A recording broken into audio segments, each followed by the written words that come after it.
Let's move on to another topic now, and this one is it's a terrible discussion. We're going to talk about cluster bombs and the use of these in the Ukraine-Russia war. I think the cluster bombs remind me of the landmines.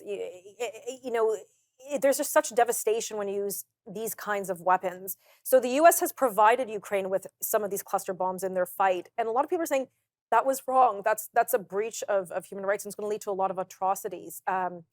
Elliot, why don't you start us off on this one?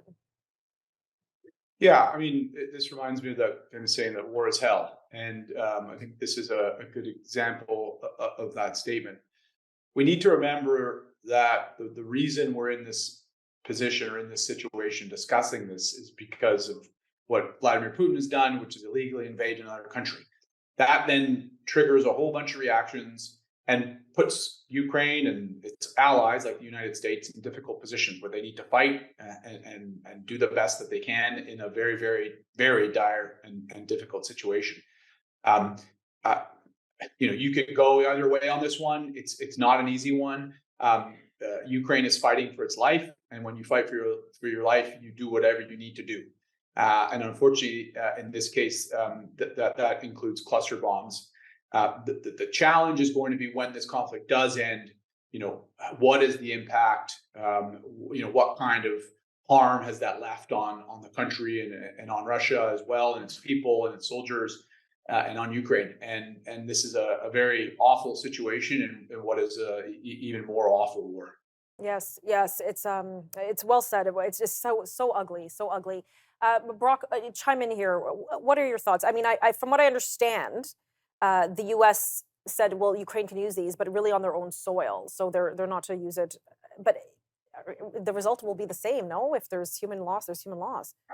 The US, Ukraine, Russia are all non signatories of the UN Cluster Munitions Treaty.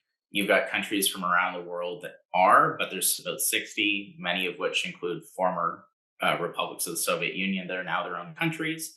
But I think you've got a situation where Ukraine's not going to tie their hand behind their back to fight against Russia, who allows them when Ukraine doesn't.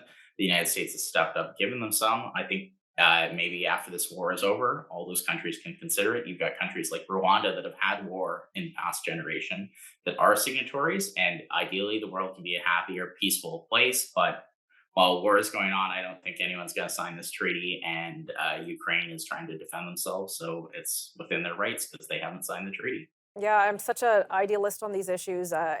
During the breakup of Yugoslavia under communist Yugoslavia, I'm half Croatian, and one of our relatives, I remember, stepped on a landmine and died. And that's the thing with these. Where are the undetonated ones? Where's the cleanup? I think you mentioned that, Elliot. How do you find the undetonated ones? And the casualty just kind of continues. It's a tough issue. So I appreciate you both shedding your light on it.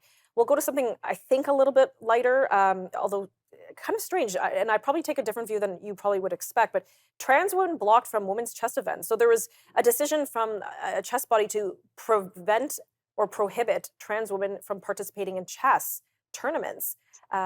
Which I didn't even know there were gendered chess tournaments, or I guess there isn't chess tournaments, or they're curious as to see what advantages biological women have over men. Um, Brock, why don't you start us off? Well, despite my appearance, I don't know very much about chess, but I have to say that women's chess tournaments supposedly were set up in the 1970s to encourage participation. Clearly, that's not an issue anymore. I'm not sure why there's separate men's and women's chess tournaments. And I think for transgendered folks, I think you're probably more concerned about events that involve strength or physical contact, like weightlifting or women's only gyms or wrestling. And I think this is just an odd story. It is very bizarre. Elliot, do you want to add anything to that? Yeah, it just seems like there's so many other things that we need to be, concerned about, and I'm not sure why this association decided to make a point on this.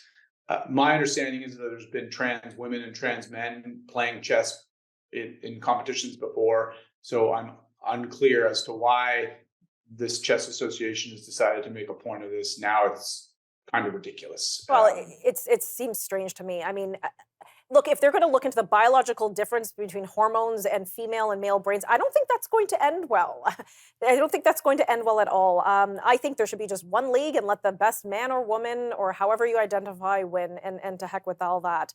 So we'll have to see. It's an interesting one. It's an interesting one, and I say let everybody in.